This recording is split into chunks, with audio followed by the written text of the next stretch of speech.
And what's up there, everybody? How's everybody doing today? Sorry for the weird looking skin color. That's a little better. It's more like me. Anyway, what's up, people? How's everybody doing? Thank you for being here. Um, I am going to be turning off the camera for a second. Wanting to say what's up to everyone and thanks to everybody for being here on this fine Friday evening. And yeah, I had to change up the day because everybody's going live on Wednesdays now, which is fine, but wanted to not stomp on other channels because I haven't been doing it for a while, so everybody is free to take whatever they want. And if they took the time to set up their streams on days that I normally do it because I wasn't there, you're right on ahead. So I figured out Friday might be the day. So I'm here to hopefully drop some knowledge on y'all. But I do appreciate everybody being here. Um, and there are people in here early, so let's get to some shout outs and say what's up to my peoples and thanks to everybody for being here. But let's see. So let's get to the chat, and hopefully my internet doesn't act up. It's been doing some weird stuff today, but I think we'll be okay. I was Jack78 was the first one in here. Thanks for being here, Jack. I guess you guys are out there flying now that the weather's gotten better. Victor RC Jets, what is up with you?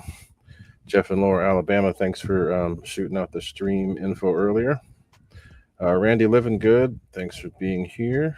Um, who else? Harry said Jeff in Lower Alabama. Donston Henry, what is up with you? Ram Flyer, thanks for being here. Mr. Kenne, Hanger 51 is here as well. Thank you for being here. Bill Shepard, what's up? Todd Ullman, what is up to you? Thanks for being here. Reach out online all the time, but don't actually see you on here. So thanks for being here. JCB67, what's up? Mr. Firefox RC, we've got to fly together. It's been too long, especially F-15s. But thanks to y'all for being here. And you could be doing anything, but you're here with me today, and I thank you. So anyway, today is I'm not gonna drag it out because I've been told that I drag it out too long. That's a good thing for some things, not when it comes to things online like this. But oh, you can actually see some packages in the background from Amazon. But anyway, um, we are here for what today? I'm not gonna beat around the bush. We gonna get into it. And the whole reason why I'm here today is because of battery lipos. It's going to be a lipo discussion, and hopefully you'll be able to figure out how it is that I do things, why it is that I do things the way that I do, and hopefully you'll be able to pick up some things that you may or may not have known about how lipos work. Oof, excuse me. But so it's going to be a discussion on why it's important to consider those key details before choosing batteries. And the thing about batteries and pretty much anything related to RC these days, I've been in RC for a really long time. Started when I was 9 years old. I'll be 50 this year. So I've been at it a long time. And most important thing, no, I'm not an influencer, nor am I paid to promote any product. I'm just here to help. I just want to spread knowledge, the stuff that I've learned over the years from, because I started at RC with little NiCad or actually even um, regular alkaline battery powered RC cars and RC boats and stuff like that. And then with little 049 planes, um, and then slowly moved up to, those were nitro, slowly moved up to the other type of nitro. I sucked for a really long time. But then I got better as I got older. I got an instructor and they helped. And then the rest is history. So anyway, but the main thing that I've learned over the whole time that I've been doing RC is that I didn't have the right kind of help at first. I did get it later on, but I always promised to help people more than anything because a lot of people just sit there and struggle and struggle and struggle and bang their heads up against the wall and not be able to get anywhere. So, like I said, I'm not an influencer, I'm not paid, but I do want to help people succeed at the hobby. And since most of the hobby nowadays is electric, why not just go on all of the things that I've learned over the last however many years, and let me check out what's going on in the chat. I'm gonna keep with you guys in the chat too, but I got to go back and forth. I want to make sure to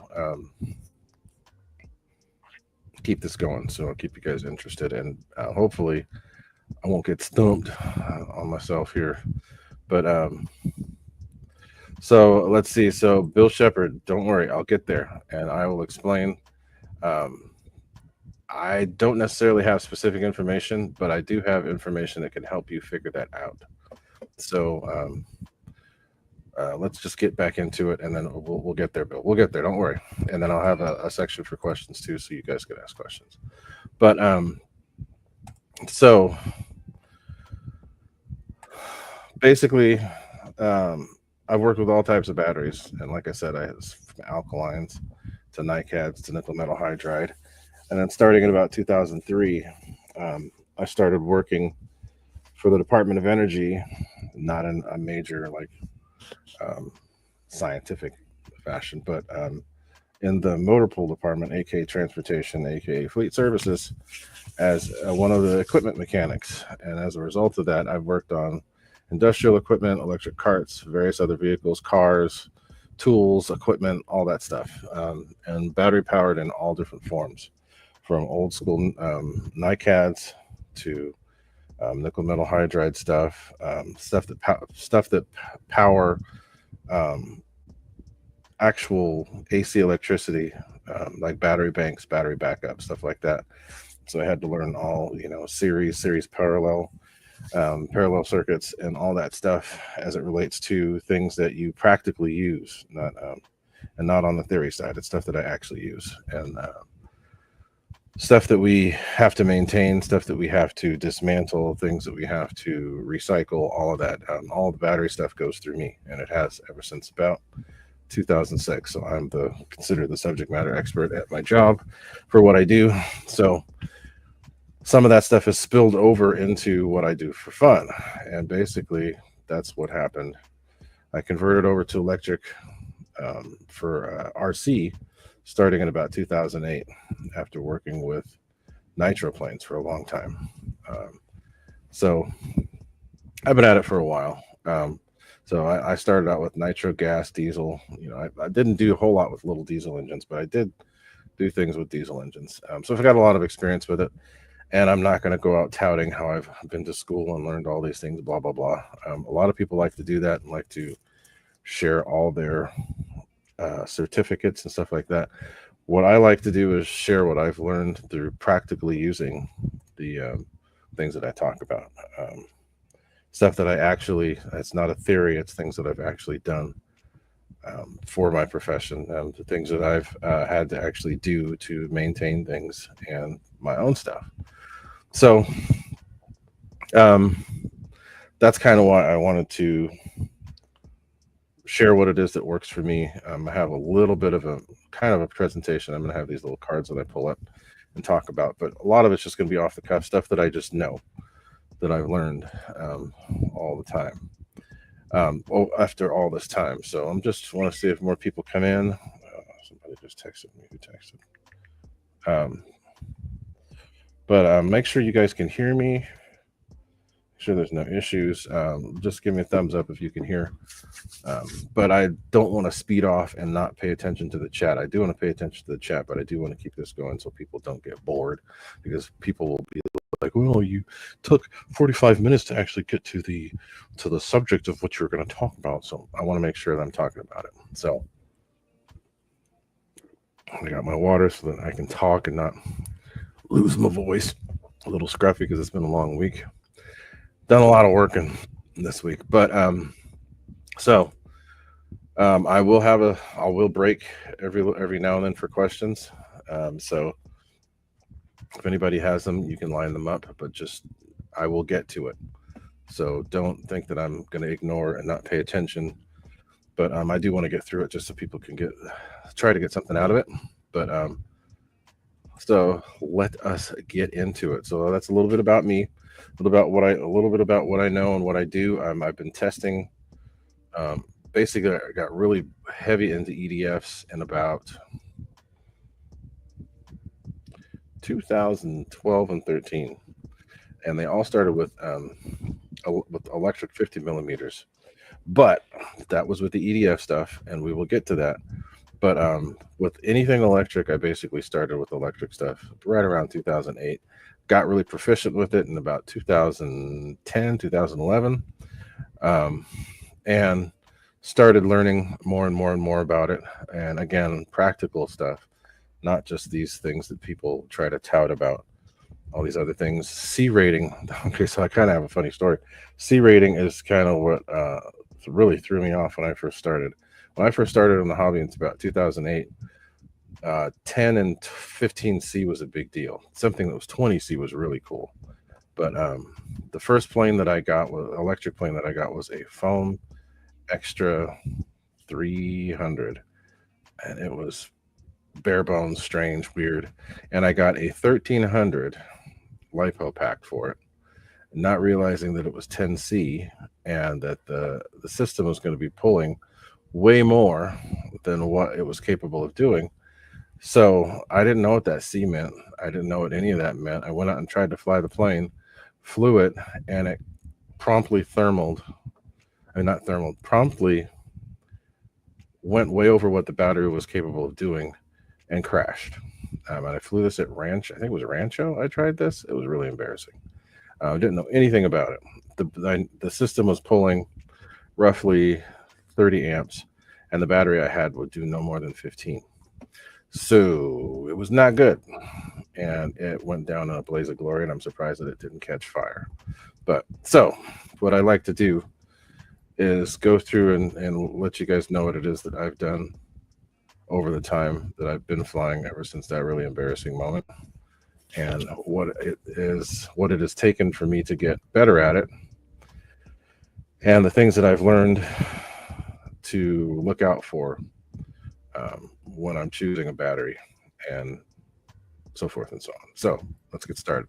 So number one, and I'm mainly talking about flying, but this kind of goes hand in hand with anything RC. So I'm mainly talking about flying, but it depends on what you're going to do. You could be an RC car basher, you could be a boat guy, you could be a crawler. There's a lot of things to take into account, but I'm mainly talking about RC flying, which could adapt to other things. But most of what I'm going to be talking about today is RC flying. So what is your flying style? What is your driving style? What are you going to be doing? Are you going to be trying to be a speed runner for either flying or for cars, or you just want to fly back leisurely and laid back? Do you want to go for longevity, or do you want to go for altitude, whatever? You need to think about what it is you're going to get the battery for, what it is you're going to be using it for. And you also need to figure out how it is that you're going to figure out what that amp draw is and how do I test for it. So that's something that most people don't take into account when they look at getting a battery. They don't think about,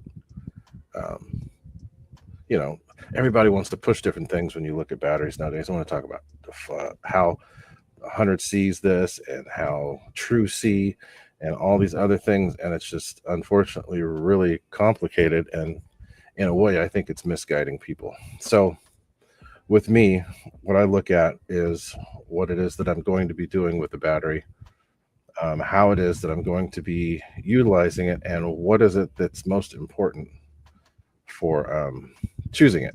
So I see people chatting here. So like I said, how do you test for it? So one of the most important things, you can look and see what they recommend in the manual.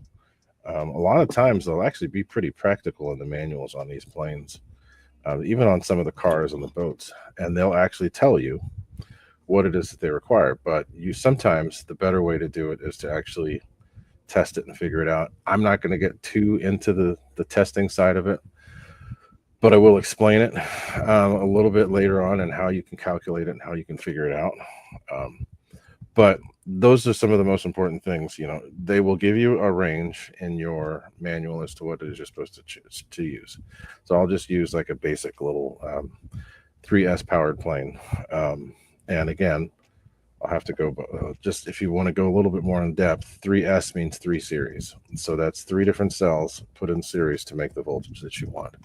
So when I say a 3 cell pack, and I say why is it 3S instead of 3 cell, because it's 3 series. So that's something to consider. What are you going to use, and you know, and I'll tell you how I get to that. So how much of an amp draw will the system be using? That's probably one of the most important aspects of what it is that you're going to be figuring out. And it can be an EDF, it can be an airplane, it can be a boat, doesn't matter what it is. You need to know what that amp draw is so that you can choose the right pack. One of the ways to do that is with if you actually want to test it, which this is kind of weird the way that they say it, but the most important thing, figure out what the system requires, and they will tell you that in the manual most times. If you're going to do something from scratch, you're going to have to do things a little bit more complicated because you're going to actually need to get a way to measure the amp draw. You might even need to do that with a power supply instead of a battery. But it is things that you can do, especially people that like to scratch build. But a lot of times the manual for the motor or the plane will give you an idea as to what it is that you're supposed to use. So one of the ways that I usually do this, especially if I'm doing just an oddball project, is to use the manual from the motor or whatever it is that it is, and actually check to see if what they say it's going to do is going to do, if it will actually do what they say it's going to do. And I'll get an actual way of measuring the amps to do that, and then I'll just choose a battery, any battery that's really big, to run the system just to see what it will do. But so one of the ways that we can calculate how to do this is by going by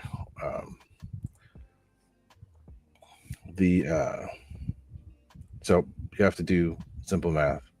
It's just multiplication and division. So let's just use this pack. I've got this pack right here. This is just an example, and it is going to be a little bit more complicated than what most people will do, because as a first battery or whatever, it's not going to be a big 6050C.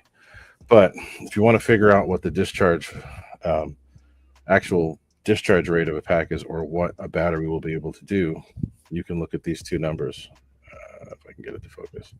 So 6,000 milliamps is actually 6 amp hours.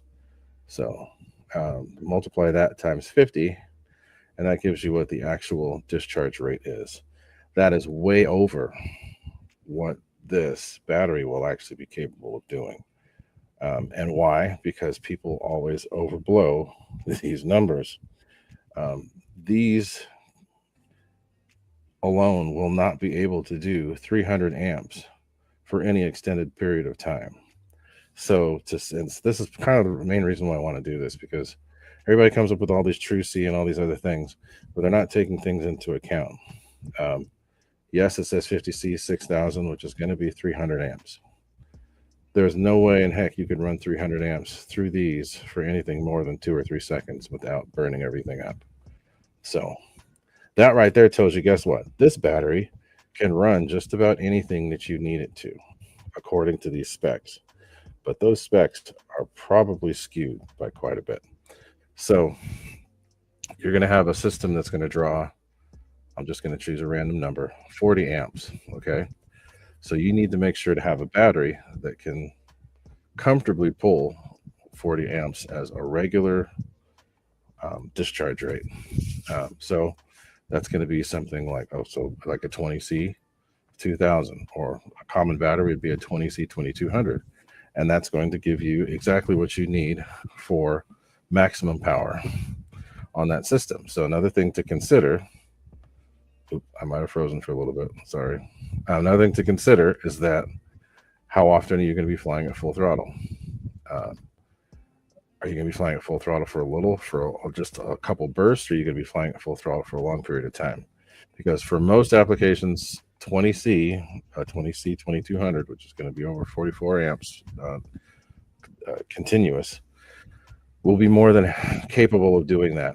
Will it do it really fast? Probably not. But will it do it okay and efficiently? Yes, it will. Now, the C is basically the internal resistance of the pack, and if the pack is going to release its energy quickly or if it's going to release it slowly. We're going to have to get back to C here in a little bit, but we will get there. So that's just a little bit of where to start. So if you know what the amp draw is on your pack, that kind of gives you an idea as to where you need to go with the battery size. So nominal voltage. Why is nominal voltage per cell important? So this pack says it's a 22.2 volt SAC, 22.2 volt pack, because it's 6 cells in series, and each one of those cells, nominal voltage is 3.7 volts per cell. So that's where they get that number from, because under load, a happy battery will be at 3.7 volts or higher per cell as it's under load.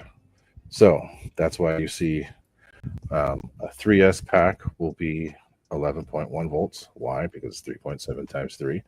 A 4S will be 14.8 because it's 3.7 times 4. But another important thing about nominal voltage is, like I said, do you know that your system is happy if it's at 3.7 volts per cell or higher when something is under a load, when it's under its full load? So that's why you need to pay attention to that number and remember that number, because even some of these batteries that say that they're really high C like this, when you put them under a full load, they may not reach 3.7 volts per cell. And again, 3.7 volts per cell is going to be nominal voltage when it's fully charged. That number goes down as you get through the discharge cycle. So, all right, I'm going to stop for a second and see if anybody has questions. I've only got 10 people in here, but that's good. People will probably watch us on the replay, and hopefully they will get something from it. And I know that there's a whole bunch of other live streams that still ended up going on today. Fair RC and a few other people. But if there are any questions, I'm going to take a little bit from yammering and see if anybody has any. Let me look in here. Thank you, Bill Shepard. I haven't been as active in this as I wanted to be, just because of my job and some other stuff going on with me, but I do appreciate it, and I will get back to it. I stopped spending that much time on the forums because it seems like the forums got a little toxic. We got all these people saying they know the best and blah, blah, blah.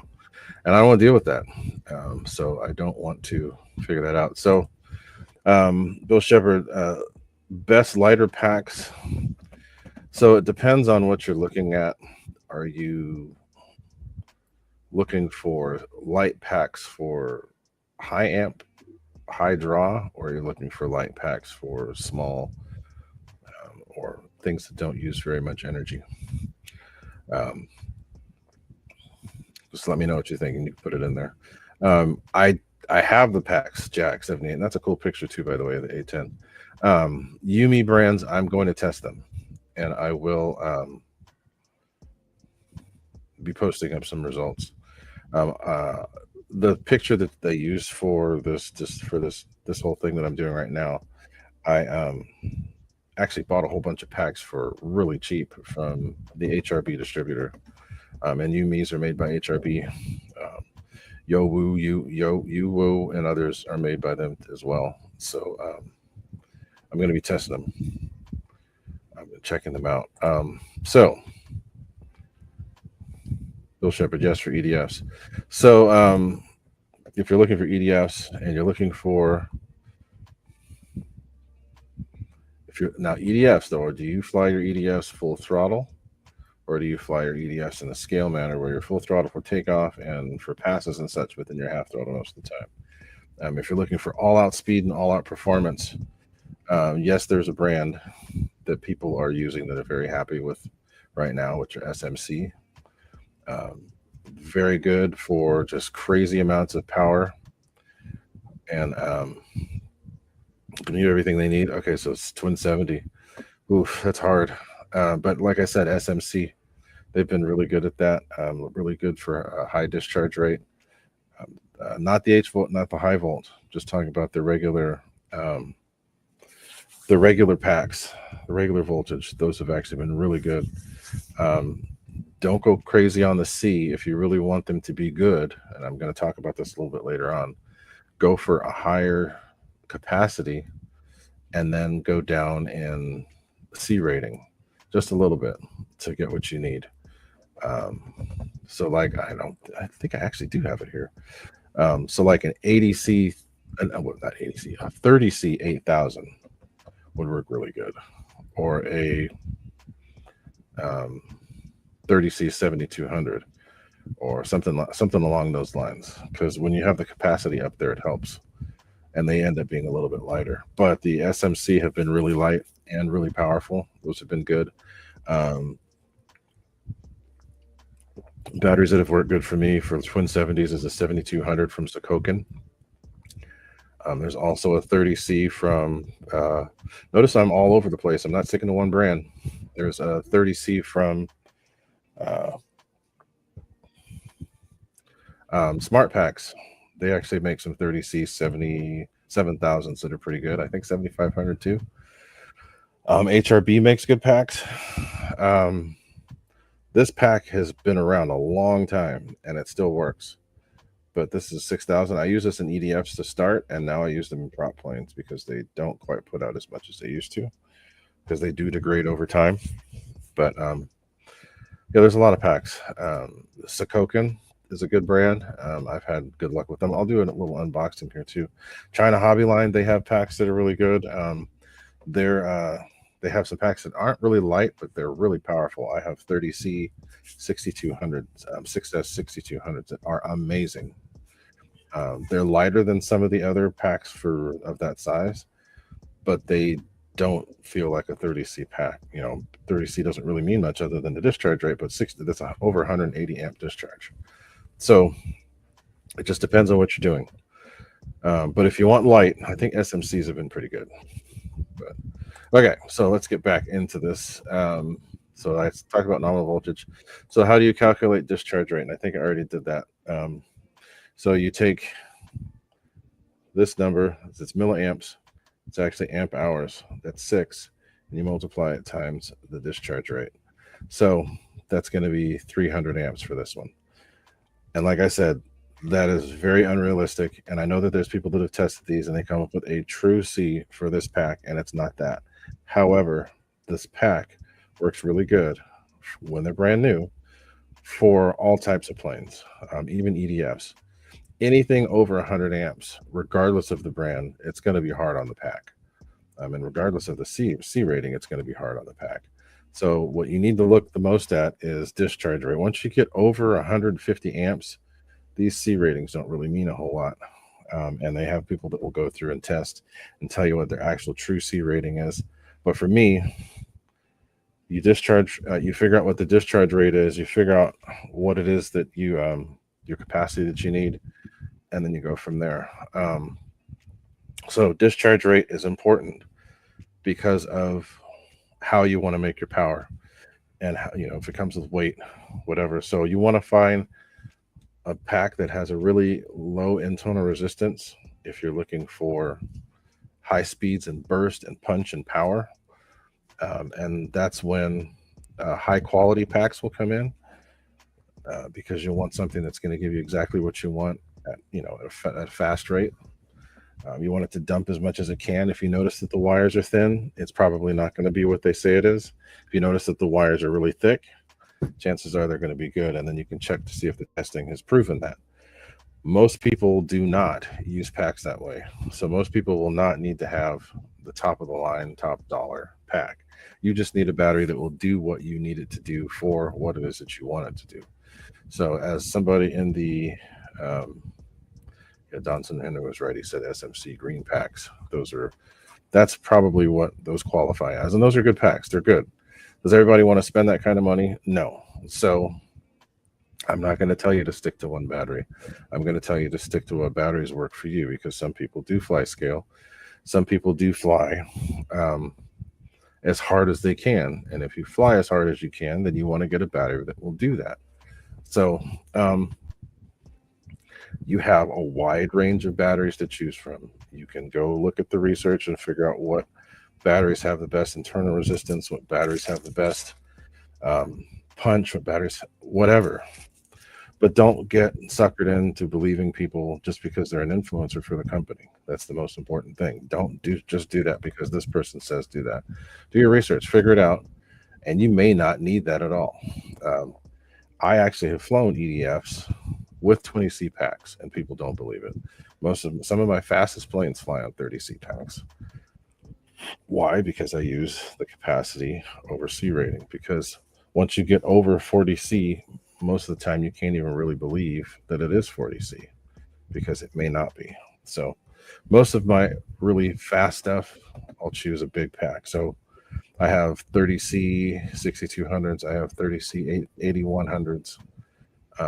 So it just depends. You don't need to uh, have a 4000 that's 200C when you could actually get a 6000 that will give you the same sort of performance that 4000 will, and you'll have the extra reserve. So it just depends. But that's how you calculate the discharge rate. Like I've said, it's most important to stick to, if you really want to actually get the most out of the battery, the C being lower is actually a better thing, with this being higher. So give me just a second. So hope I'm not rambling, and I hope it's making sense. But and Todd Ullman, thank you. Yes, I agree with that. And I've learned that over the years, that when you stick to the capacity being higher, you actually get more out of the pack. Um, like if you a 30C 7100, you'll actually, when you go back and you check the charge, when you charge it, you're going to put close to what it was what the pack is, but you also didn't take the voltage down below what you need to take it below. So, which you don't want to take it too low in the discharge cycle. So, and you do both, so you know that. Okay. So, any questions on that before we move on for discharge rate? Just to see what people think. And contrary to popular belief, are EDFs harder on batteries than others? No, the pilots are. The pilots make the batteries puff. It's not the battery that does it. It's the pilot. So if you have an EDF and you've got a lower C battery, that little stick on the left can control whether or not you puff that battery or not. The battery puffing is not because you're using it in an EDF. The battery puffing is because you went beyond what that battery is supposed to be doing with that plane, and it's your fault, not the battery's fault. So that's another thing with the voltages. So when you get to start discharging the pack, like I said, you want it to be 3.7 volts or above per cell when it's fully charged. Now, as you're going through the whole discharge cycle, you don't want to get the battery to be below certain points, otherwise you're going to start puffing it. So my rule of thumb, when I'm flying a plane, and I notice that it's starting to sag a little bit, you can tell. But if you have telemetry, it'll tell you too. If you start noticing that you're down below 3.5 volts per cell, or figure out what that is for your pack, you're going to notice that the battery's going to start suffering. And when you go throttle off and you listen to the voltage on your telemetry and it's below 3.7 volts per cell, you've already taken that battery too far, and it's going to start puffing on you. And again, that's not an EDF that does that. That's the person with their thumb on the throttle that's doing that. And if you didn't choose the right battery, or you didn't match your battery with your flying style, that's your fault. That's not the battery's fault. So no, EDFs are not harder on batteries than others. People just don't take into account that they have batteries that can't be taken beyond their limits in an EDF. So people say, oh, well, that C rating is too low for an EDF. You need a really high C rating for an EDF. No, you don't need a high C rating. Having a high C rating is a good thing because that just means that the battery is lower internal resistance and it will spin the EDF faster, which is good. But when you spin things faster, that also means amp draw is going to be higher. That also means that you're going to lose that charge faster. So there's a balance between, you know, flying crazy hard and flying fast, or flying metered. You have to meter what you're doing. So, and I'll give an example. My 7S setup for my F-15 and my F-22, I have a 6080C pack in that, and there's seven. It's a 7S. And it draws over 140 amps. It's like 135 amps. So yeah, if I'm not careful, it's gonna hurt that pack. But I get 4-minute flight times, and when I land, even if I've been pushing it pretty hard, the resting voltage will still be 3.78 volts per cell, which is well within range. What you'll start noticing with batteries is that once you have a resting voltage below 3.7, that's when you're going to start getting puffing. And when you're flying, you start seeing voltages sag down below 3.5 volts per cell to 3.3, 3.2 volts per cell. Then when you land, you're going to have a very hot puffy pack. The internal resistance goes up as the voltage goes down. So what does that mean? That means it's going to get hotter. And when things get hotter, they puff. So yes, you want to stay above that. And so no, that's a myth. EDFs are not harder on batteries. People don't fly them properly, and as a result, the battery suffers. So that goes on to what I was pretty much talking about. We're saying actual discharge rate over C, because like I said, once you kind of get over 40, once you start going over 40 C, those ratings really don't mean much. The internal resistance could be low, yes, but the C rating is one of those things that are just weird. How many people have a system that's going to pull 300 amps continuous through these little itty bitty wires? The stuff that I work with at work, we have, anywhere from 2 to 4 gauge wire that we use for our systems, for our electrical systems. And we have a discharger, and that discharger and discharge tester, that discharger pulls 75 amps.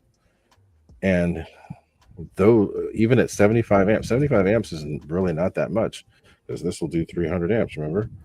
But 75 amps, it'll do 75 amps. And we use, usually it's 2 or 4 gauge wire, and that wire gets warm. It doesn't get hot, but it gets warm. There's no way you could run 75 amps or anywhere near 300 amps through this continuous. And I've done 75 amps of these. This is fine. It won't get hot. But 75 amps or 300 amps through a wire like that is not going to work. So there's no way in hell this pack has an actual discharge rate of 300 amps. Some of those SMC packs, I don't care how great they are, how wonderful performing they are, you're not going to get that out of it. So when it comes to actually calculating the discharge rate, you want it to be something that's believable. So if you go for anywhere from a 20 to 40 C pack, that's when you're going to find numbers that are actually believable. So like I was saying, 30 C, 6200, and that's over 180 amps. What is that? 196 amps is what that is, if my math is correct. 2 times 30, 186, a little off. But what system do you know of that's going to pull that other than a boat or possibly a drag race, a car? But even then, if it's a dragster or a car like that, you're not going to be able to sit there and just hold it full throttle, pulling 186 amps for the whole time. It's going to be in burst. So choosing actual discharge rate from the battery pack will get you a lot further. So if you have a system that's going to pull 60 amps, having a battery that's capable of doing that you could choose something with a higher capacity and a lower C rating to help you get the discharge rate without sacrificing any performance. And you can do that with all kinds of packs, doesn't matter how. And there's even putting them in parallel if you want to, because that will help with your discharge rate. But then you have to worry about wires and other things. But as I've been saying, it's the actual discharge rate is what matters. The C ratings don't matter as much unless you're doing things for speed test or any of that. And there are all different types of battery manufacturers that will work how you want it to. Hobby King has batteries that work. I just ordered some Hobby King batteries today. I ordered some Turnigy packs, and I ordered the little new Rare Bear that came out. So as I was saying, more capacity is a better way to reach your discharge goals instead of actually just using the C rating to get there. So I'd rather have a 4020C to get the 80 amps that I need instead of a 2200 40C. Yes, I'm going to get the same discharge rate, but look at how the capacity has suffered. So hopefully that helps. Any other questions? Can see that it's kind of gotten stagnant there in the chat, and I'll chill out a little bit. Hearing kids play outside is a good thing. But anyways, anybody got any questions before I move on to the next? Let me know what y'all think.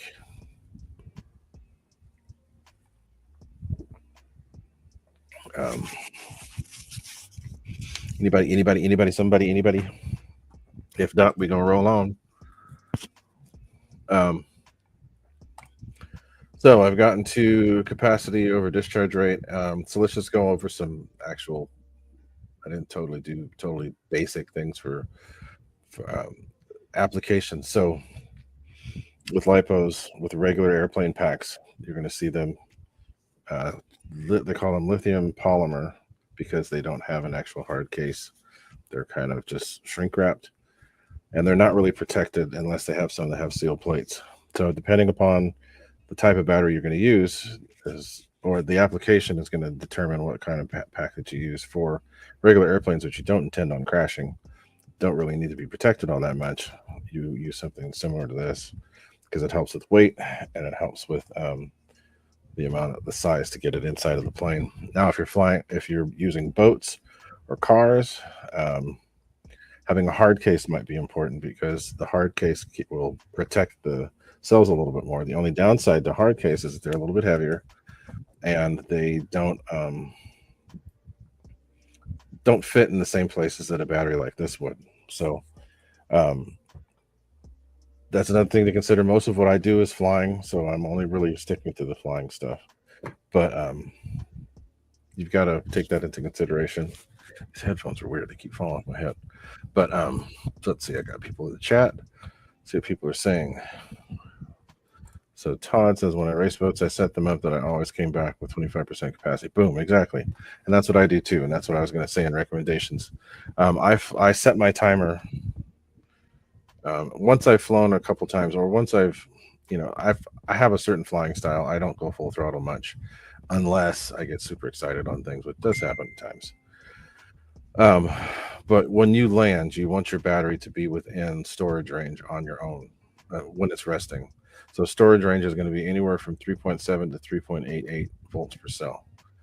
The higher it is, the less likely you are to have problems. The lower it is, the more likely you are to have heated up the pack and possibly puffed it a little bit. Now, that's another thing that determines how good a pack is, because some of them will puff with the slightest amount of heat. Others will not. So that's another thing to think about. And there are a lot of different packs that react differently to the way that they're treated. So again, like I said, I'm not going to sit here and recommend one pack over another. I'm going to tell you to figure out what it is that you are doing and figure out if there's ways for you to make batteries work for the way that you want. So never puff. Usually ran 2. Yeah, see, and it just depends. This pack didn't start getting a little round until after I'd been using it in EDFs for almost 3 years. So I use this in a lot of different planes that would pull anywhere from 80 all the way up to 130 amps. So it just depends on what you're going to do. The harder you are on a battery, the shorter its lifespan is going to be. Uh, so what's the best way to cool a battery after a flight? Um, One of the best things to do is number one, leave it out of a case and don't throw it on a charger right away. Um, but you can have a fan to blow on it. I don't recommend throwing them in the freezer because that could get water in there that's not good, and water and lithium don't mix. But if it's bad enough, you could throw it in the freezer just shock shock it down a little bit. But really, it's just putting it out in ambient air and putting a fan on it to cool it off. That's pretty much it. Um, that's what I do. I have a little fan that's blowing on me right now that's battery powered. Um, just do that. And then just letting them sit for a little bit. Don't throw them on the charger right away. Let them sit before you put them on the charger. It's hard on them to throw them on a charger right away. And I'll show you guys some of the chargers that I use. There are too many different manufacturers of chargers to even think about. But I'll show you. I have a little bit of everything. I'll show you guys that in a little bit. So where are we now? Let's see. Capacity, so discharging. So, and that's what we were just talking about with Todd and his way of setting his batteries to where they will still be within range, and you can put them in a cooler. Yeah, that works too. Don't now the thing is, don't get them cold to where they'll start getting vapor, condensation on them. You see condensation outside, there's going to be condensation inside, and it's best not to do that because, like I said, lithium and water do not work well together. But setting them on something cool, having a fan, that's the way to do it. Um, yeah, the gel packs, that works. Just make sure that you don't get too much water to build up in there because it's not a good thing. So best practices for charging, discharging, storing, and disposing. What does Gooniac use? What do Gooniac use? Um, so I'm going to show you guys that in a little bit. I've got my chargers and dischargers and other stuff set up. So for charging, this is only my thing. People are going to do what they want. Don't go over 1.5 C when you're charging a battery if you expect it to last. And I know there's lots of places that say you can charge at higher rates, and I've done it, and it's fine. But C is the capacity of the pack. So this is a 6,000, and yes, that's the voltage, but 6,000 means 6 amps. So you want to charge this battery at the recommended 6S, but then also at 6 amps. You don't want to go much over that. Of course, they say they can do it. Most of the battery fires that I've seen have been batteries that are charging over 1C, and usually the little guys are the ones that will heat up the most. But for charging, that's the thing. Keep it at 1C. If you have, what's up, Victor? If you have chargers that can do 1C for any size, I have a charger that will do 1C for this or above. It'll charge a battery in about 45 minutes if you have it within the range of 3.7 to 3.88 volts per cell. The higher the voltage, the less it's going to take. Most of mine take 35 to 45 minutes. Now, the benefit to having the chargers I do is that there's more than one channel, so I can have one charger with 4 ports. So I could have 4 of these batteries all charged at the same time, and in 45 minutes, I've got 4 packs that are charged. So for discharging, there are a couple different ways you can do it. You can have a charger that will do it, or you can have an actual discharge unit that will do it, or you can have something that you've made up with light bulbs and such that will do it as well. I'll show you what I use here in a minute. Storage voltage is anywhere from 3.7 to 3.88 volts per cell. Anywhere in there is fine. I've noticed that I've set up a battery at 3.88 volts per cell and left it in storage for 3 years, and it hasn't dropped voltage at all. Some batteries, depending on the quality, they can drop voltage. So you want them to be higher, closer to 3.8 than you want them to be to 3.7, because then that will then they'll start going into the range that's not good, and then they'll start puffing and getting bad, whatever. Disposing. So there's on your chargers, there are waste discharger packs, and then once you get them discharged, then you can find a way to dispose them through your your local recycling center.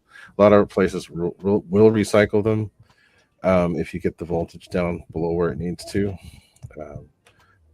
Where I live, they have the actual dump here will take them if they're down below where they need to be.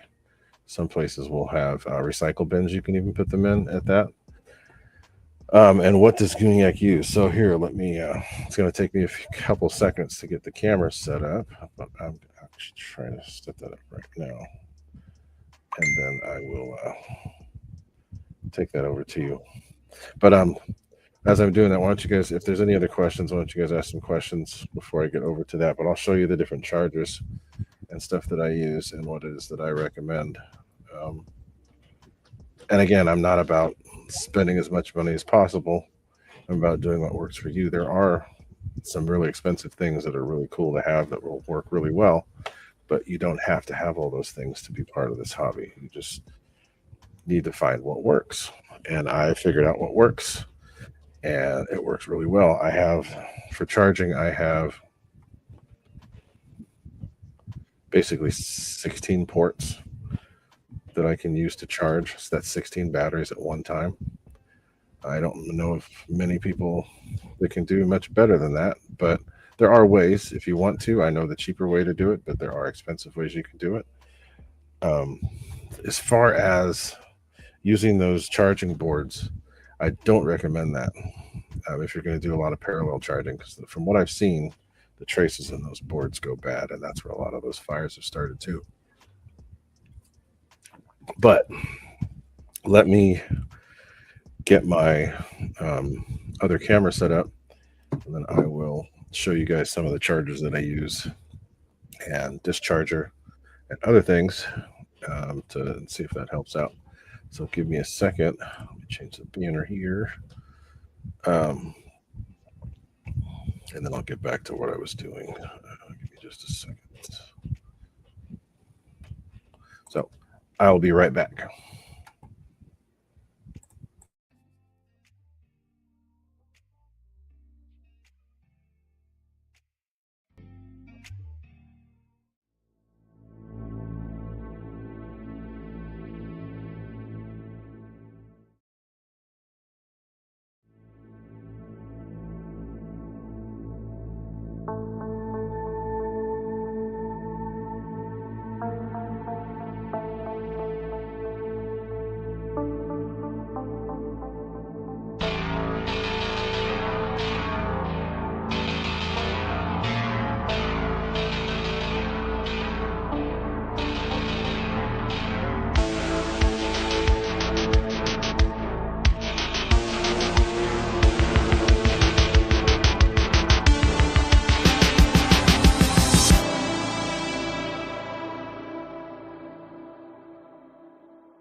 Okay, so let me know if you guys can hear me. I know the volume's going to be different because it's a different microphone. But let me know if you can hear. I'm going to pull up the chat. Um, Wiggle Fingers, what's up? Um, yes, and that's the thing to remember too. When it comes to discharging, you don't want it all the way down. You want it down to a certain amount. I think it's 3 volts, maybe a little bit lower. If you go too far, you could catch the things could catch on fire, which is not good. So, um, so let's look at the different charges here. Let's start with the most. It's the most advanced, but it's also the most basic. So I'm gonna plug in my power supply.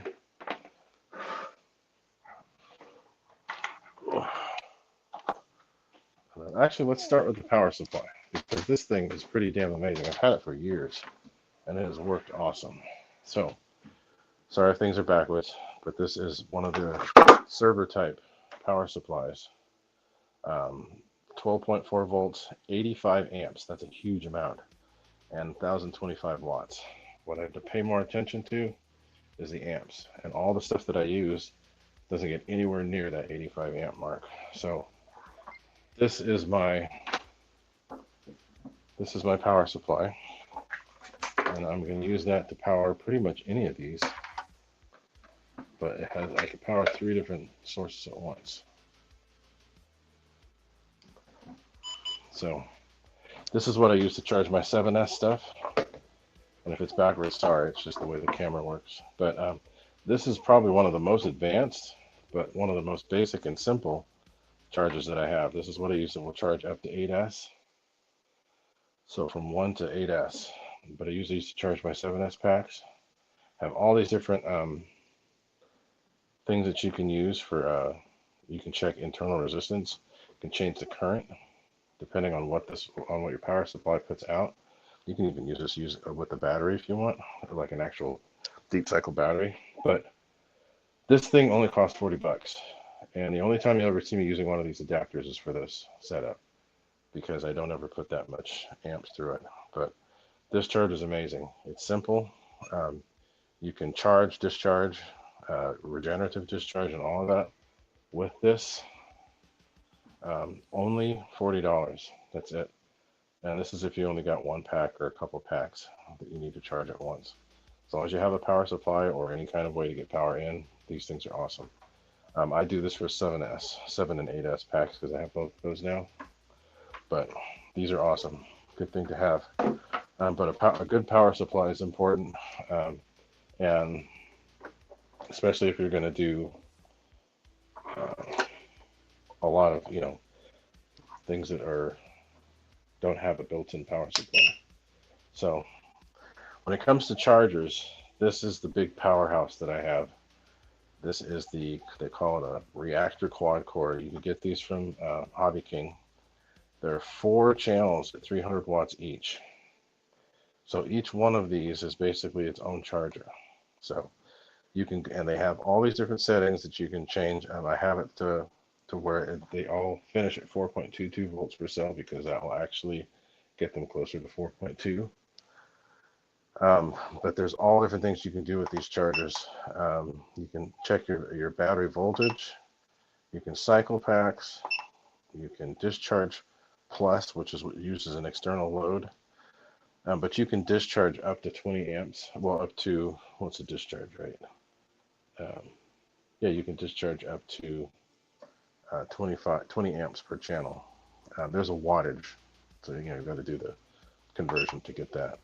But there's discharge, there's storage, fast charge, and then regular charge, which means you don't have to use a balance, and then balance charge. But so like as you can see, this is set for 6.2 volts. It says auto, but I normally use this for 6S. But this thing will charge basically 7,200 packs. That's the biggest pack I have other than the 8100, which I haven't used. But they will actually charge them at 1C, no problem. And I can do that times 4. And I can have other things plugged into this power supply and still be able to do what I need to do. So If you can find these, they sell for somewhere around $299 or $300 if you can find them, and they're worth every penny, especially if you can get a good power supply to go with it. I actually have a big battery bank that I use to regenerative discharge, um, and I use this with it because you can do up to 20 amps per channel. So you can get your packs discharged quickly with that. So this is good. Now, that's a little more on the expensive side. I've got a battery charger that's just good for everything, um, and that is the one that I recommend to everyone, which is the EV Peak CQ3. This thing comes with everything you need, and I'll plug it in so you can see. It has basically the same sort of interface that the reactor quad core does. Just doesn't have quite as many features. The discharging is different. It has only 100 watts per channel, which is still more than most people need. And you can do that times 4. So it'll charge a 6S pack maximum. You can put in there 6S 6000, but it will only go to 4.4 amps per channel. But that's still more than enough. So if you've got a 5000, it'll charge a 5000 in 40 to 55 minutes, depending on how much you've used it. Most of my packs will be done in about 45 minutes, but that's times 4. So it comes with everything you need. It comes with all the different connections. You don't have to buy those separately. It comes with the balance boards, no problem. If the balance boards don't work, you can go direct into the side. That's the way it works with these guys. This charger, they have 2 different kinds now. You can get it in this color, you can get it in another color. $170, that's it. And you can have 4 batteries charged at once. I have 2 of these. I used to have 3, but 3 was too much for my circuit. So I ended up getting rid of 1 and keeping the 2.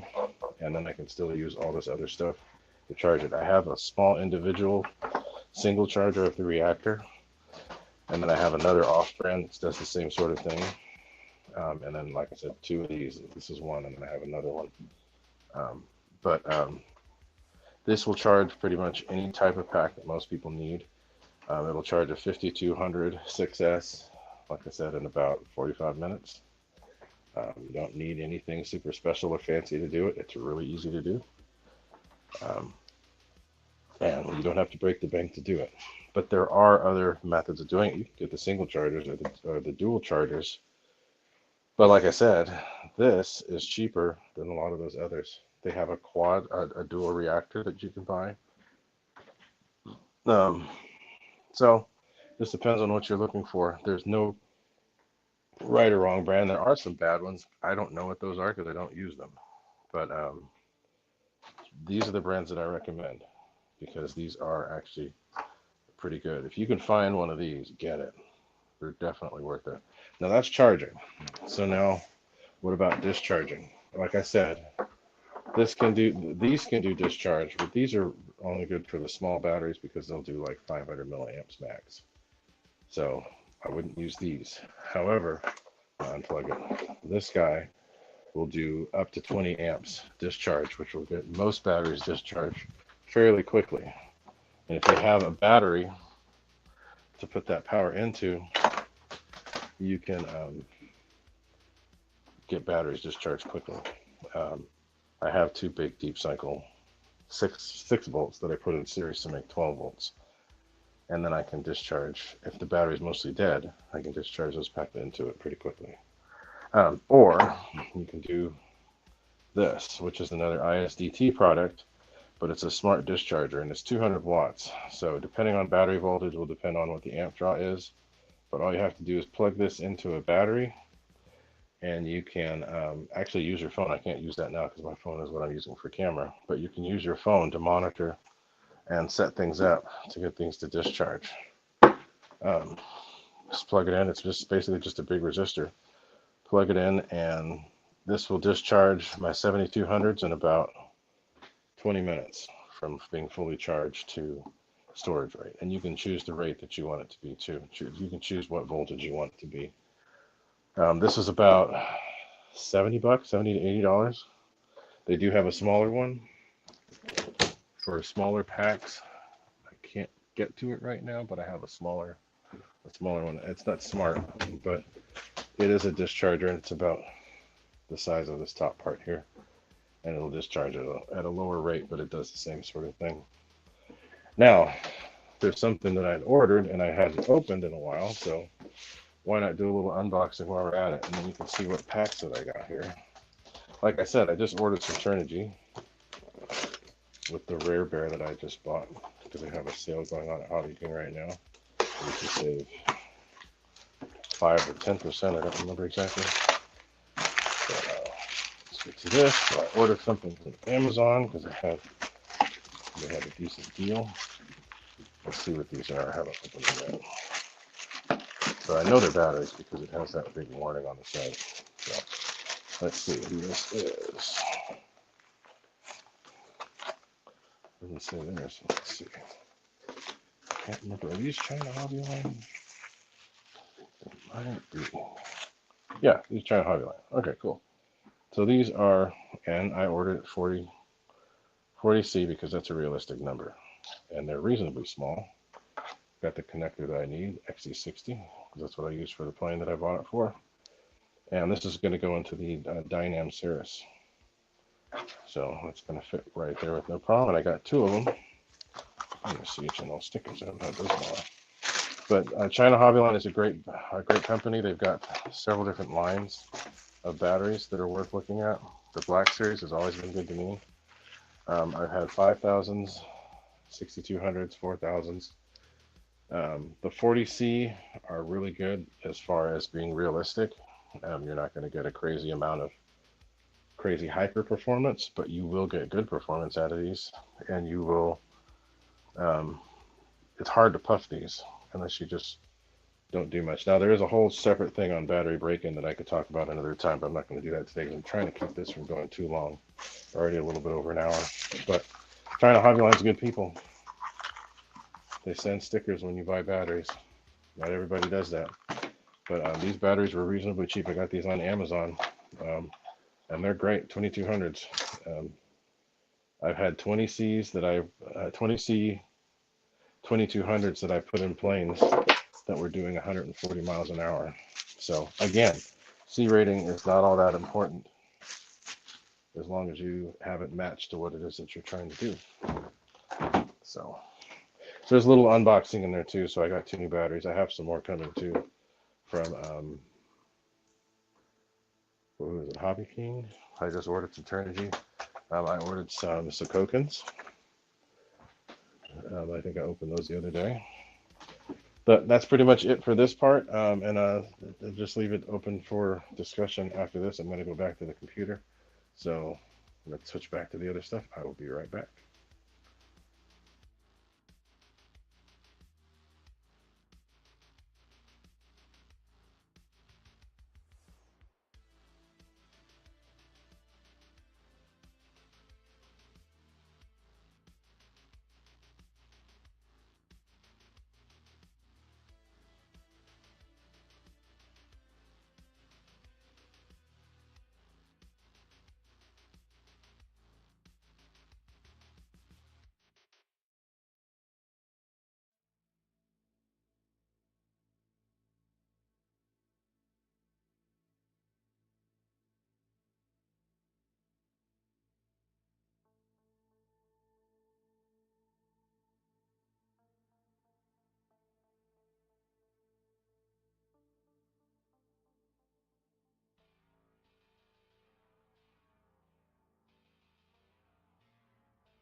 Okay, so we're back. Trying to keep these things from sliding down on my head. But let's see if there's anything in the chat here.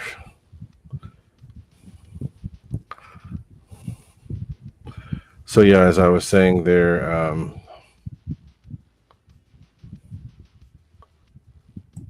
yeah, so parallel charging is not bad if you're in lower capacities, but unfortunately, those traces that they use are not meant for dealing with lots of amperage. So you can melt those traces pretty quickly and then end up causing lots of problems. So I don't do that.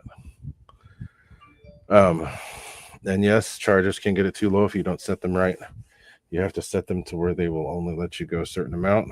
Um, I think it's down to 3 volts, but you don't want to go much more, otherwise you'll end up with one of those spectacular fires. Um, but you can cut the leads one at a time and pull the shrink wrap over them, or cover them with tape. And you can use a 12-volt light or a whole bunch of bulbs in parallel to get things to go. Wiggle fingers, which charger were you talking about? Um,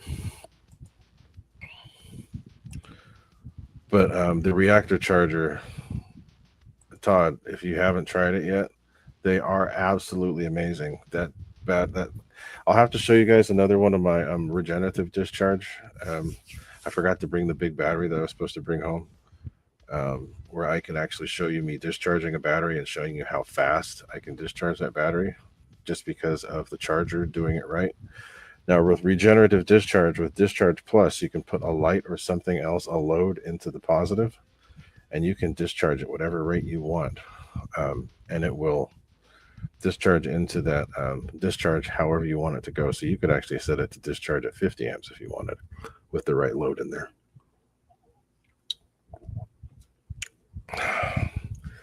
It's not beer, it's sparkling water. But um, the reactor is a great charger. With that um, little power supply that I have, I can run that reactor, my actual little ISDT, and then another single reactor by itself, all at the same time, all running full tilt. No issues. I'm still well below the amperage rating, but I'm able to charge things quickly. RC Pilot World, what's up? Thanks for being there. And yeah, the ISDT charger for $40. Those things are amazing. The only problem is you have to have a power source, so you can use a power supply or an actual just external battery. But let's get back to the topic at hand. So those are the few things already. Hopefully that's making sense, and hopefully I'm able to help people out, because a lot of the way things are done now, they're kind of skewed in a way to benefit the people that are talking about them. Does battery brand matter? Not really. And it just depends on what it is you're looking at, what it is you're wanting to do. It goes back up to what I was talking about earlier. How are you going to use the pack? What are you going to be using it for? Some packs are made to do things that others are not. So if you're looking for ultimate performance, you're going to go for the top dollar battery, which is going to be SMC or some of those other high dollar brands. There are things that people have posted that will show how things tested. But with me, I want to see how well they do for my style of flying. So for as far as that goes, I don't care what brand you choose. I want brands that work, and the ones that I've used that have worked really well are HRB. Um, some people have had good luck with Z. I haven't used a whole lot of Z packs. I have used a few Z packs with no issues. Sokokin have been good, depending, up to about 100 amps. You don't want to go much more beyond that. And they say 100C on them. Are they 100C? I don't think so. But do they work? Yes, they do. I've gotten some pretty good speeds with them, and they don't come down puffy or weird or anything. So, like I said, brand doesn't matter. No, but I'm telling you what's worked for me. And I just want I want you guys to be successful at what it is that you're doing. It doesn't matter what you choose or how you choose. I don't have an affiliate code or any of that crap. I just want you guys to do something that works. So HRB, Z, Sokokin, China Hobbyline. There's several different series of China Hobbylines that are good. There's a G Plus series. There's some new really low C, really high C series. There's Black Series that are 40 to 100C that are 40 to 80C that are really good. But China Hobbyline, the brand, they're actually really good packs, all different types. What's the other brand? Turnigy, believe it or not. Turnigy Heavy Duty makes really good packs. They're heavy, but they're really good packs. So that's another thing I'll just bring up really quickly too, is that sometimes it's better to choose lower C with higher capacity because you'll actually get a lighter weight than you will with higher C regular capacity.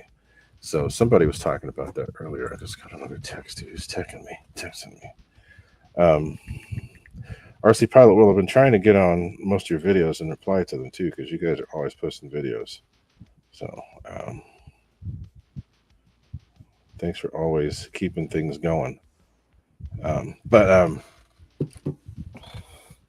I didn't get in any flying today, Dawn, but I will be getting flying in the coming weeks because my birthday's coming up and the weather's actually getting really nice. They're having a big car event at my field tomorrow, so I'm not going to deal with that. And it's Mother's Day weekend, so I'm going to be home. So China Hobbyline, that's where I stopped. What's the other brand that I've been using? I already said HRB. I already said Sokokin. Those are just to name a few. There are a couple different labels, a couple different types of HRB batteries that are out there. The heavy duty 60C are great packs. Even if they start to have a little bit of puff, they still work really good. But if they have a little puff, it's because you took them too far down, and I've done it. So I have my batteries here, but I don't want to pull it out. Who else? But I haven't tried some of the new Hobby King batteries. There's a couple new brands that they've got. But like I said, go through and look at some of the testing. Ask around, see what people have used. Don't necessarily just go off of what an influencer says, because unfortunately, a lot of these guys are just in it to get the affiliate link clicks, and it's kind of being disingenuous. I understand people got to do what they got to do, but unfortunately, I don't think that they're really helping the hobby get ahead, because instead of actually talking about things that are actually good, they're talking about things that they've been paid to promote. So I don't necessarily think that that's really good for a lot of the people that are out there, just because it's not really giving them true unbiased info. So, I don't have anything against influencers, aside from the fact that I think that they should spend a little bit more time talking about the stuff that they're doing, instead of just saying, get this because it's great, because they got it for free. I don't want to leave that up there forever because people think I'm hating, but I'm not. I just want people to share good info and not say, this is a great deal, buy this, because then use my link, Bolton. No, nah. So I get it. Everybody's got to do what they got to do, but help out the hobby first and foremost. Don't just do it because you got paid to do it, or they sent you free stuff to do it. It's not necessarily worth it.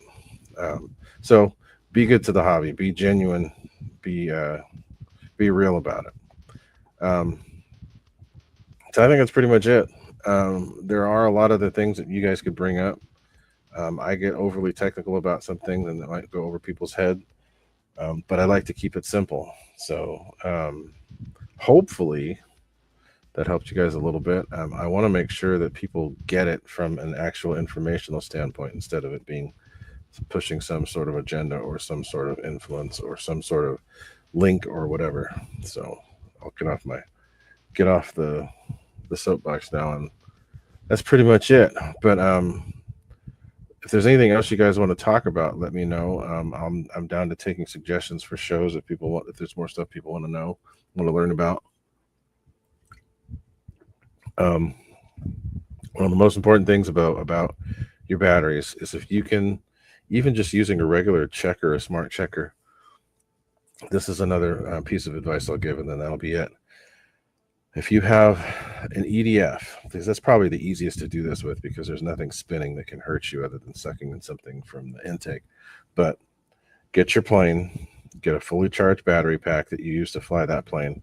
Figure out a way to secure your plane somewhere, either in front and someplace where it's secured. Um, get your cell checker, any kind of cell checker, and plug into your battery, into your cells, so you can watch. Do things that you normally do when you fly. So takeoff is going to be full power. Go to full power. Look down at that cell checker and see what all of your cells are doing. They all should be dead even, and they all should be at a certain voltage. They should be 3.7 volts or higher if it's fully charged. See what those batteries are doing, what those cells are doing. Because if you notice that some of your batteries aren't quite normal and feeling kind of weird, that cell checker is all you need to figure out whether or not a battery is good or bad. So use that cell checker, go to full throttle, look at it and see what it does, and then think about how it is that you normally fly for. So with me, I'll take off. Sometimes I don't even need full throttle to take off, but I'll take off full throttle. Once the plane gets up and starts establishing some sort of climb, I'll cut the power back to about 3/4 of half. And so you kind of duplicate what it is that you're doing as you're flying, and then look down at that cell checker and see what the batteries are doing. Um, and then think about, okay, so I'll come back around, then I'll dive and do a full throttle pass. So go back to full throttle, still leaving it running, because you can't ever just turn a motor off with the jet. But just do that, and then that'll actually give you an idea as to what your battery is going to do. Now, if you have a battery that's doing something weird, you'll be able to see that pretty quickly. And sometimes you can't. Sometimes it takes a little bit longer to get to that point. But figure out if there's a bad cell, you'll know right away, because you'll run it up, and you'll have one or two cells that will be completely different than the others. And with the series connection, you need all of them to be the same for that battery to be putting out what it needs to.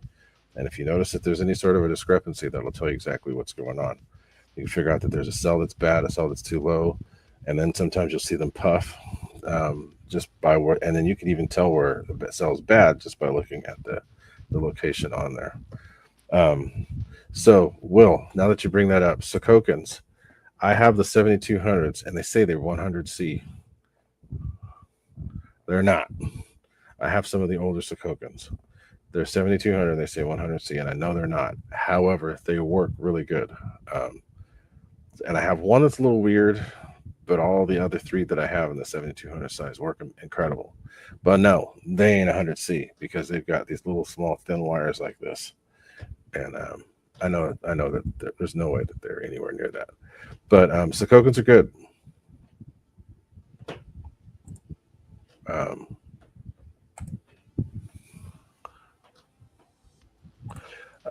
They're just not necessarily at the rating that they say they are. I have the 5200s. The 5200s are pretty good. I think those are 60C, and I have those in 4S for 8S, and then also the 6S packs.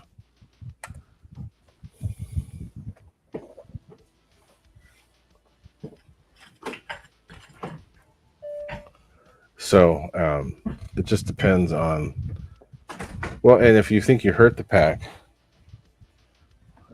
you'll be able to see with the checker, and you don't even have to run it full to get to that point. Yeah, Big Chris, thanks for being here. Sorry it's been over an hour and a half, but sometimes you get a whole bunch of stuff you want to talk about and you keep on going. But you'll be able to figure out if you have a battery, when you fully charge it, you can also use an IR, internal resistance, something that shows internal resistance. That little ISDT charger does that, as does the reactor. You can do that as well. So that's some good question. The F-15, I've always flown on a 7S pack, an actual 7S pack. I got a that's another one, Liperior and Liperior Air from rcbatteries.com. Those are good batteries. If you have things that are going to be higher amp draw, Liperior Air are better packs. But if you've just got regular sport packs, the Liperior packs are really good. Just basic budget packs. You don't need crazy amounts. But if you want higher draw, the Liperior ones. But so anyway, With my F22, I did use a 4S and a 3S in series, but that plane caused this. And this is not one that I made. If I had made this would not have happened. I broke my own rule, and I used a store-bought and popped it. So I'm not doing series with anything else anymore. I'm going to be doing actual packs. So I have an actual 7S pack for my F15, an actual 7S pack, 7S 6080C, I believe. They're actually more compact than the twin, the two in series. And for my F22, I used two, and I actually used them offset, one that was further back and one that was in the front. So can be done.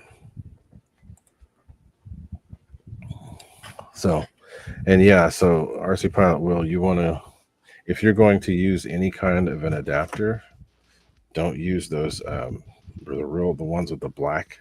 If you can actually break those in half all on your own. And the longer wire is actually bad. You want these to be short. So I'll never use one of these again. I bought these and thought that they were good. I pulled on them and everything. They seemed like everything was good. And then when you look at it, it was a cold solder. Totally cold solder. And I had pulled and done everything on these. And they seemed like they were fine. And it just popped out. And it happened to be at an air show, which made it even worse. But anyway, people love a crash at an air show. That plane had been around for a while. But anyway, so also, Pilot Will, I got one of those little GPS things to get speed readings. So I'm going to do that. And yeah, I have the Spectrum, I think. The Smart Checker. I have that, which is an ISDT. They just took their own name. But yeah, so I got this. So I'm going to be doing some more speed runs with my planes, my F-15 with the regular budget pack. Got 131 miles an hour with the Lipo Air 6007S. I'm going to be switching that to 8S soon, which is lower amp draw but higher performance. Only difference is slightly higher weight. But I have an 8S 4000 pack that I'm going to be using in my Viper jet. But I'll be doing that pretty soon because that's a much lighter pack, but it's 8S, which is really good. So I'm going to be using actual single packs, 7 and 8S, and that, I'll have my little charger to keep those things going. Is that my cat? What are you doing, Izzy? What is it? What is it? Why are you meowing? Go get your food. I got you new food. Anyway, so that's pretty much it. I've been going on forever. I don't want to keep going. I'm hoping that this helped you guys out. I'm hoping that people will actually get something from this. I don't want there to be a whole lot of stuff out there that's just trying to guide people towards buying the stuff off of their links. I want things to be informational and things to be helpful and help the hobby advance instead of trying to get people to buy from their links. But that's pretty much it for tonight. I'm going to get to do some flying over the next few days. And yes, you're right. The less points, basically each one of these are a point of failure. The more you put in there, the more points of failure you have. If you just have a direct connection, number one, there's less resistance, less chance for things to heat up, but there's also less chance for things to end up coming apart. But you'll get more performance. So yeah, that's the way I'm going to do it. But like I said, I'm trying to help, purely informational. Yes, there's stuff I sell, but I don't want to always sell things over actually helping people. So I do need to get back to getting those things put together that I can show off that are pretty cool. But I have some cool stuff that I just haven't had time because I've been spending too much time working on my car and driving my car, which I almost did today, which I'm glad I didn't because I wasn't prepared for this today. But anyway, that's pretty much it. if anybody has questions, you can actually put questions in this video after it's been live, because we're doing the chat right now. But this video will be just, you can review it as much as you want, and you can ask questions however you want, whenever you want. Take a look in the description, because there's different things that show different ways to support the channel. If you'd like to, you can like, share, comment, subscribe. If you know of anybody that has questions about batteries or questions about planes or anything in general, you can always direct them to this site, to my channel, and then also to the website gooniac33.me. And like I said, I've been working on the channel, trying to get it to grow a little bit, and it has been growing. I'm almost at 3,000 subs, and when I get to 3,000, we're going to have a little bit of a celebration, and I'm going to help out all the paying members, and then all the other moderators from there. So when we get there, it's going to be good. But thanks for being here, guys, and never stop the RC. Keep doing the good thing. Help people as much as you can, and don't do it for money. Just do it to help people out. Keep this hobby going as it's supposed to, and bring everything home in one piece after you go fly. And if you don't, learn from it and figure out what it is that you don't need to do the next time you fly. Because, I mean, it doesn't matter how good you are going to crash. I've crashed. I don't crash as much as I used to, but things still do crash. And usually it's because of something mechanical, like a lead falling apart. But stuff happens. So anyway, keep this hobby cool and fun and all different aspects. Don't get stuck and fly only certain things, or do only certain things, and get, and your own little clique. I try to make it so I can do a little bit of everything, and everybody will, everybody gets along. So anyway, that's it for me. I'm going to be doing more, hopefully. I'll be doing some more live streams at the field, and hopefully we can get more people in here. I used to have, 50, 60 people here. Now I'm getting a lot less, and I don't know why, but anyway, I'm going to stick to what I do. And thank you all for being here, and everybody have a good weekend. If there's any mothers on here, happy Mother's Day, and be good to your moms, and I will talk to y'all later. Adios.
I love you, Benji.